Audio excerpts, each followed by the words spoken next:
माघ मास महात्म अध्याय 21। जय श्री कृष्ण।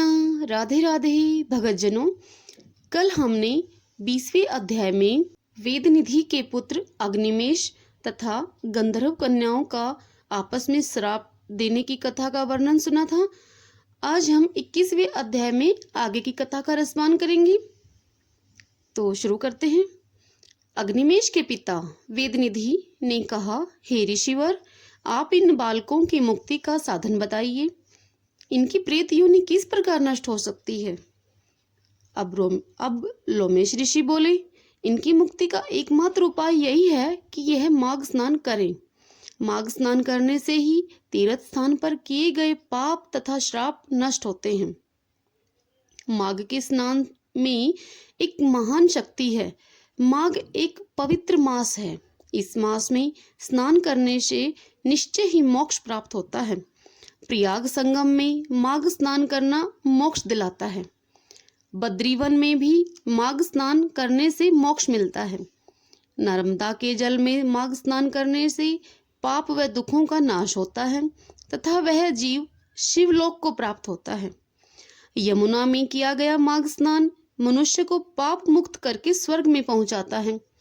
श्री गंगा जी में किया गया माघ स्नान विष्णु लोक प्राप्ति का श्रेष्ठ साधन है।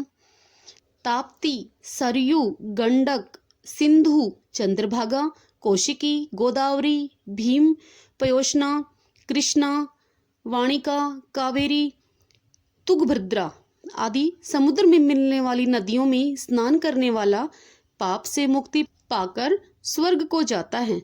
कुरुक्षेत्र में स्नान करने वाला व्यक्ति इंद्रलोक को प्राप्त होता है तथा देव सरोवरों में स्नान करने से उत्तम फल की प्राप्ति होती है।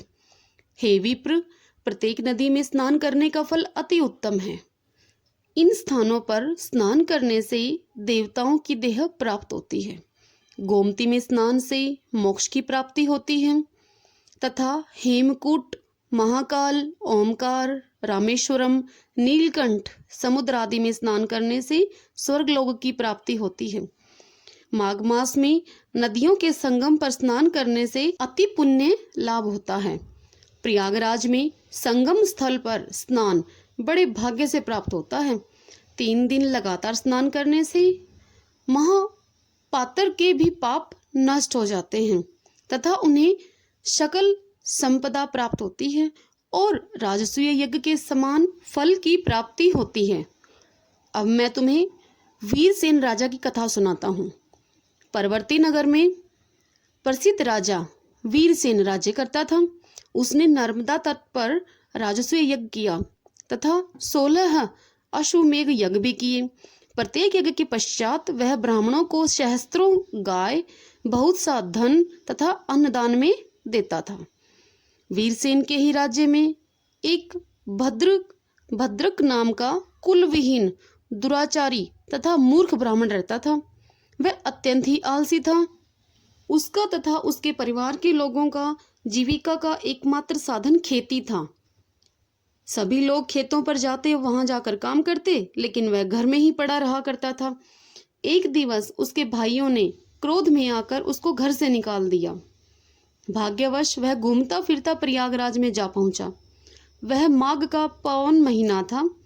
उसने एकादशी सहित 3 दिवस लगातार त्रिवेणी में स्नान किया। तद अनुसार उसके तमाम पाप नष्ट हो गए। जब वह घर लौटकर आया तब उसकी गणना उत्तम ब्राह्मणों में होने लगी। देवयोग अर्थात भगवान की कृपा से राजा वीरसेन तथा भद्रक ब्राह्मण की मृत्यु एक ही समय में हुई। लोमेश ऋषि बोले, मैंने स्वयं इनकी गति स्वर्ग में देखी है। मैं तुम्हें इसी संदर्भ में एक और पुरातन इतिहास सुनाता हूँ। इसके सुनने से पिशाच योनि में स्थित तुम्हारे पुत्र तथा गंधर्व कन्याओं को अत्यंत लाभ होगा। माघ मास महात्म 21वां अध्याय समाप्तम। भगतजनों, कल हम आगे की कथा का 22वें अध्याय की कथा का रसपान करेंगे। तब तक के लिए नाम जाप करते रहें प्रेम से, मन से। हरे कृष्णा कृष्णा कृष्णा हरे हरे, हरे राम राम राम हरे हरे। जय श्री कृष्णा, राधे राधे। भगतजनों, इस कथा को लाइक करें, शेयर करें और पुण्य के भागीदार बनें। यदि आप चैनल पे नए हैं तो सब्सक्राइब कर देना।